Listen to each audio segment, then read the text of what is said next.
Frontline Updates, where we delve deep into military strategies and updates from conflict zones.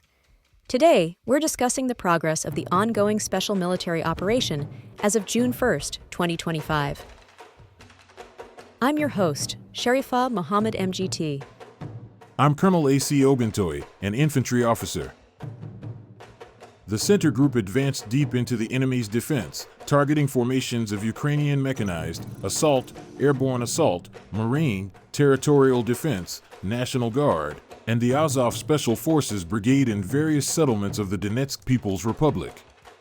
Over 510 enemy personnel were neutralized, along with the destruction of armored personnel carriers, including Finnish-made Sumy XA-185 and U.S.-made M113, a U.S.-made HMMWV armored vehicles, and field artillery guns. A 36D6 airspace surveillance radar and an AN/TPQ-37 counterbattery radar made in the U.S. were destroyed. Welcome to Frontline Updates, the podcast that brings you in-depth insights into military operations from those leading them on the ground. Today, we're joined by Colonel A.C. Oguntoye, an infantry officer monitoring critical missions on the progress of the special military operation as of today. Colonel Oguntoye, thank you for being with us. Thank you. It's good to be here. Colonel Oguntoye, let's begin at the strategic level. What's the big picture of operations as of June 1st? The operational tempo across all fronts remains high. As of June 1st, our forces are conducting coordinated, multi-domain offensives that continue to degrade enemy capabilities while improving our strategic positioning. This latest phase saw the liberation of Alexivka and Sumy Oblast, alongside significant tactical gains in Donetsk and Zaporizhia. Our doctrine is to maintain pressure across distributed axes. That means constantly probing, overwhelming, and exploiting vulnerabilities, particularly in logistics, communications, and enemy reserve mobility. The integration of air, missile, and electronic warfare assets is central to shaping the battlespace ahead of ground advances. Let's take it from the north. What happened in Sumy Oblast, and why is that significant? In Sumy, the North Group liberated Alexivka. But the significance isn't just territorial, it's about disrupting Ukrainian forward operating bases and neutralizing force concentrations. We engaged and dismantled multiple Ukrainian units, including 3 mechanized and 3 airborne assault brigades, as well as Jaeger and territorial defense elements. The importance here lies in tempo control. By rapidly rotating from contact to consolidation, we deny the enemy time to recover or entrench. Additionally, we targeted their C2 infrastructure, taking out an electronic warfare station and destroying ammunition caches that would otherwise support localized resistance. How did things evolve on the western and central axes, specifically in Kharkiv and Donetsk? The West Group pushed deeper through Kharkiv, striking units at Kupiansk, Glushchenkovo, and beyond.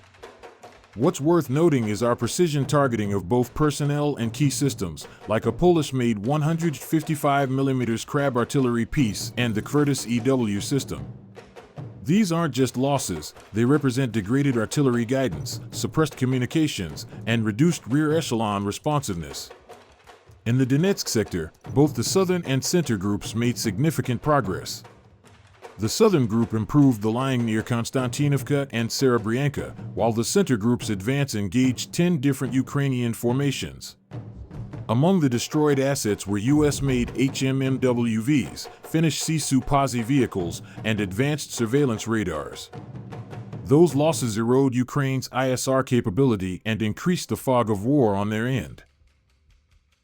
What about the East and DNEPR groups? Were there notable developments there? Yes. The East Group improved its tactical position in Donetsk and Zaporizhia, damaging Ukrainian maneuver brigades and capturing the initiative near Komar and Otradnoye. The Dnieper Group, operating along the southern axis, inflicted meaningful damage on Ukrainian coastal defense units. Beyond neutralizing artillery positions, they destroyed U.S.-made M777 and French TRF-1 howitzers. We are deliberately targeting Western-supplied assets to ensure supply chain exhaustion becomes a factor in enemy operational sustainability. You mentioned long-range strikes earlier. What assets were engaged, and what impact did those have?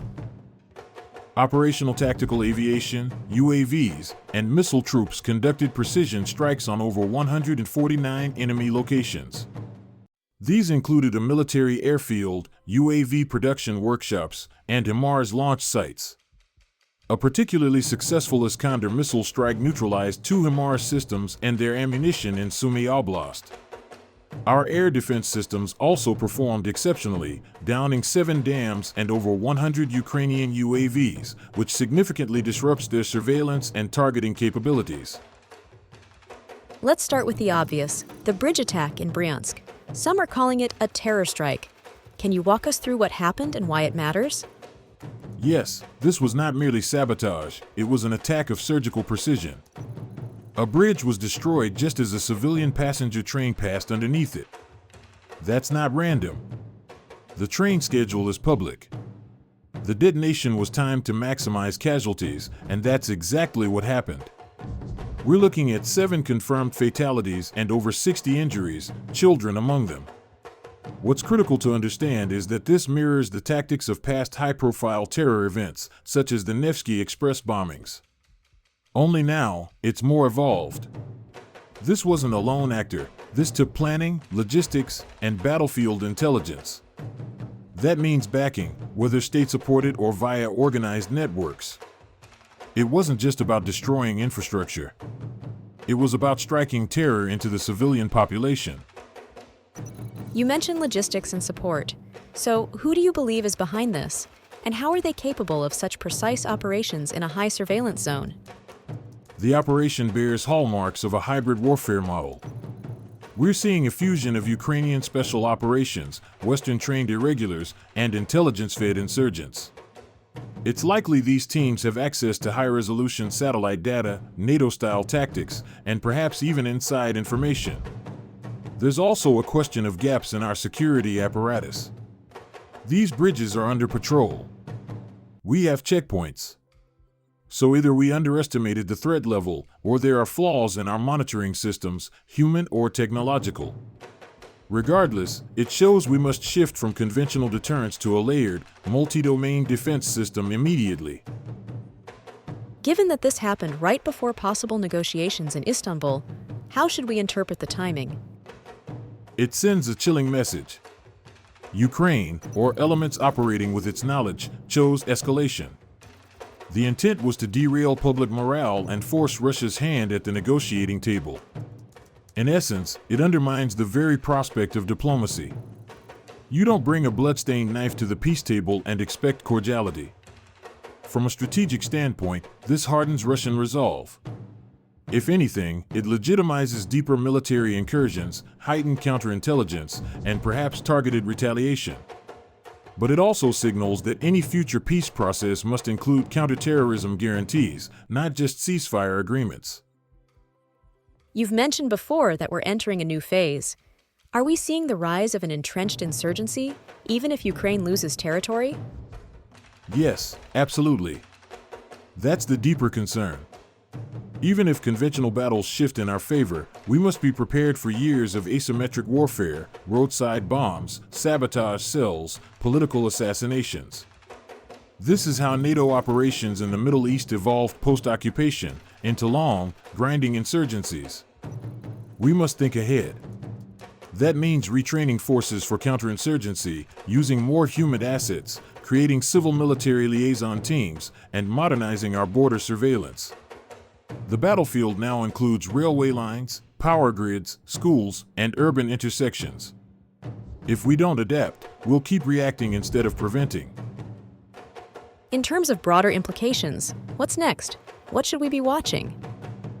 From a doctrinal perspective, we're in the maneuver exploitation phase.